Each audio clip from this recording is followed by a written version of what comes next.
Pemirsa, untuk memberikan pemahaman akan pemanfaatan kemajuan teknologi, pemerintah Kota Denpasar pagi tadi menggelar seminar internasional Smart City. Seminar yang diikuti seluruh SKPD ini diharapkan dapat mempercepat terwujudnya program Kota Denpasar cerdas seperti yang sudah dicanangkan.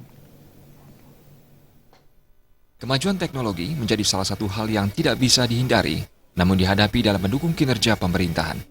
Sekda Kota Denpasar, Ana Agung Rai Iswara mengatakan, kegiatan ini pada dasarnya bertujuan untuk meningkatkan kualitas SDM dalam rangka menyambut era globalisasi.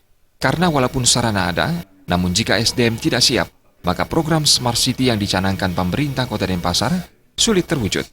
Menurut Sekda Kota Denpasar, pengertian program Smart City bukan hanya teknologi semata, namun juga keselarasan antara teknologi yang ditunjang dengan pelengkap lainnya, salah satunya SDM yang akan menggerakkannya.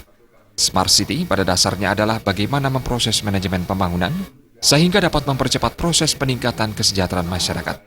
Walaupun kita sarananya ada, tetapi pendukung utamanya adalah SDM-nya tidak siap, ya sudah tentunya Smart City itu tidak bisa akan kita wujudkan. Oleh sebab itu, kami akan bersamaan, jadi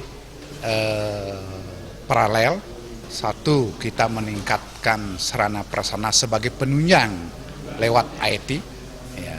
Selanjutnya termasuk di dalamnya adalah sumber daya manusia. Jadi Smart City itu kan bukan teknologi, ya, teknologi ini adalah penunjang dari terwujudnya Smart City itu sendiri. Lebih lanjut, Sekda Kota Denpasar mengatakan program Kota Cerdas bukan tahun ini saja digulirkan oleh pemerintah Kota Denpasar, namun sudah jauh hari sebelumnya dalam usaha meningkatkan pelayanan dan sinergi dalam pembangunan daerah.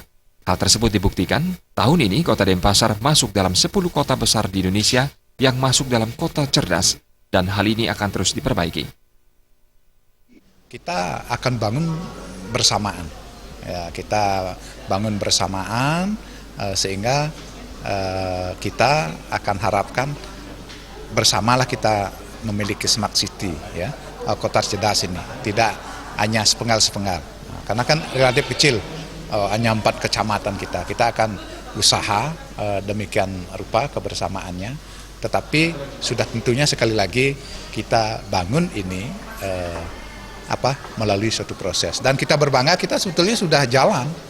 Kita semenjak kepemimpinan Pak Wali Kota Pak Ray Darmawijaya Mantra terdahulu, ini sudah kita gulirkan sehingga hasilnya kita masuk kategori 10 besar di bidang kota cerdas. Mendukung program ini, masyarakat juga diharapkan berperan aktif dengan memberikan masukan melalui data pemerintah yang telah tersedia di aplikasi telepon, sehingga pemerintah cepat dapat mengatasinya. Trimaja dan Adi Setiawan, Bali TV.